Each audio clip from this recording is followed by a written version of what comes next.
ನನ್ನ ಪ್ರಿಯ ವೀಕ್ಷಕರಿಗೆ ನಮಸ್ಕಾರ. ಅಮೃತವಾಣಿ ಚಾನಲ್ಗೆ ಸ್ವಾಗತ. ನಮಸ್ಕಾರ ಸ್ನೇಹಿತರೆ. ನಾಳೆ ಆಗಸ್ಟ್ 23 ಅತಿ ಶಕ್ತಿಯುತವಾದ ಬೆನಕನ ಅಮಾವಾಸ್ಯೆ. ಅದ್ರ ಜೊತೆಗೆ ಶನಿವಾರ ಬಂದಿರೋದ್ರಿಂದ ಶನಿ ಅಮಾವಾಸ್ಯೆ ಅಂತ ಕೂಡ ಕರೀತಾರೆ.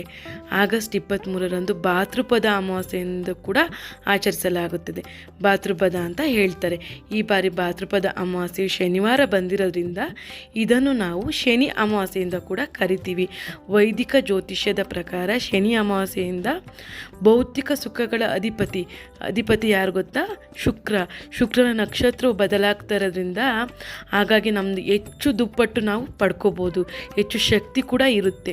ಸೊ ನಮ್ಮ ಮನೇಲಿ ಯಾವುದೇ ಶುಭ ಕಾರ್ಯ ನಡೆದಿಲ್ಲ, ನಾವು ಅಂದ್ಕೊಂಡಿದ್ದು ಯಾವುದೂ ಆಗಿಲ್ಲ, ನಮ್ಮ ಮನೆ ಬರ ಸರಿ ಇಲ್ಲ, ನಮ್ಮ ಅದೃಷ್ಟ ಚೆನ್ನಾಗಿಲ್ಲ ಅನ್ನೋರು ನಾವು ₹100 ಖರ್ಚು ಮಾಡಿ 3 ಪದಾರ್ಥ ತೊಗೊಬನ್ನಿ ಸ್ನೇಹಿತರೆ. ನಿಮಗೆಲ್ಲ ಒಳ್ಳೆಯದಾಗುತ್ತೆ.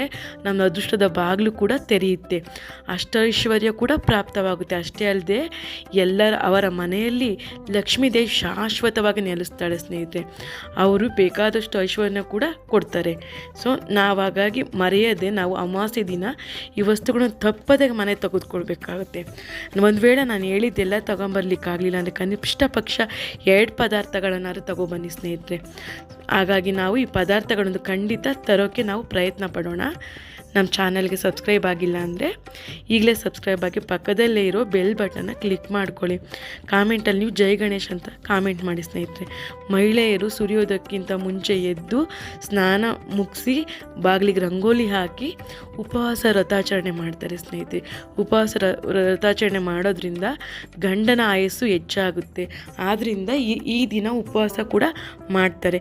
ಗಣೇಶನಿಗೆ ಪ್ರಿಯವಾದ ಪಂಚಾಮೃತ ಅಭಿಷೇಕವನ್ನು ಮಾಡ್ತಾರೆ. ಅಕ್ಷತೆ, ಶ್ರೀಗಂಧ, ಹೂವಿನಿಂದ ಅಲಂಕಾರ ಕೂಡ ಮಾಡ್ತಾರೆ. ತಪ್ಪದೆ ಗಣೇಶನ ದೇವಸ್ಥಾನಕ್ಕೆ ಹೋಗಿ ತುಪ್ಪದ ಬತ್ತಿ ಹಚ್ಚಿ ಏನಾದರೂ ಹಣ್ಣು ನೈವೇದ್ಯಕ್ಕೆ ಕೊಟ್ಟು ಬರಬೇಕು ಸ್ನೇಹಿತರೆ. ಯಾವ ಸಿಹಿ ಪದಾರ್ಥ, ಮೋದಕ ಈ ಥರ ಯಾವುದಾದ್ರೂ ಮಾಡ್ಬೋದು. ನಿಮಗೆ ಯಾವುದಾಗುತ್ತೋ ಅದನ್ನು ಮಾಡಿ. ಹಾಲಿನಲ್ಲಿ ಅಭಿಷೇಕ ಮಾಡಿ, ಪಂಚಾಮೃತ ಅಭಿಷೇಕ. ಮಹಿಳೆಯರು ಶಿವ ಪಾರ್ವತಿಯನ್ನು ಕೂಡ ಪೂಜೆ ಮಾಡ್ತಾರೆ ಸ್ನೇಹಿತರೆ.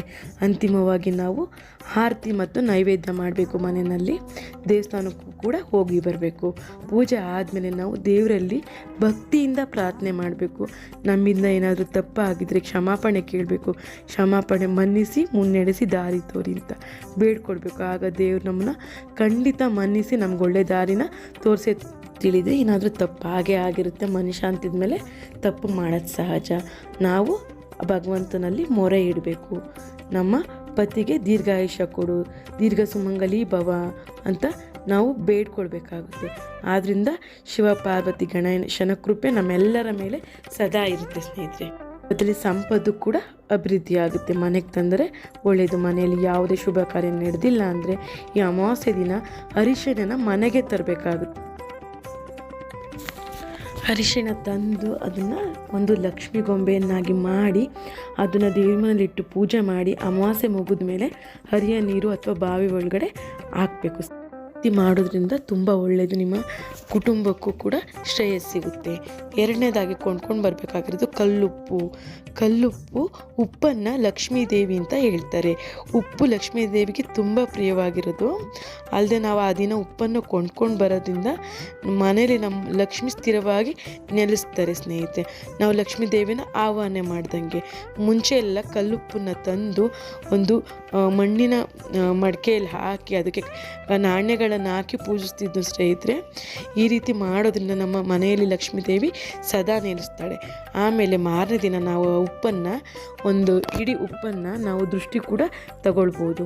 3 ಸುತ್ತು ನಮ್ಮ ತಲೆ ಮೇಲಿಟ್ಟು ದೃಷ್ಟಿ ತೆಗೆದು ನೀರೊಳಗಡೆ ಹಾಕ್ಬಿಡಿ ಸ್ನೇಹಿತರೆ.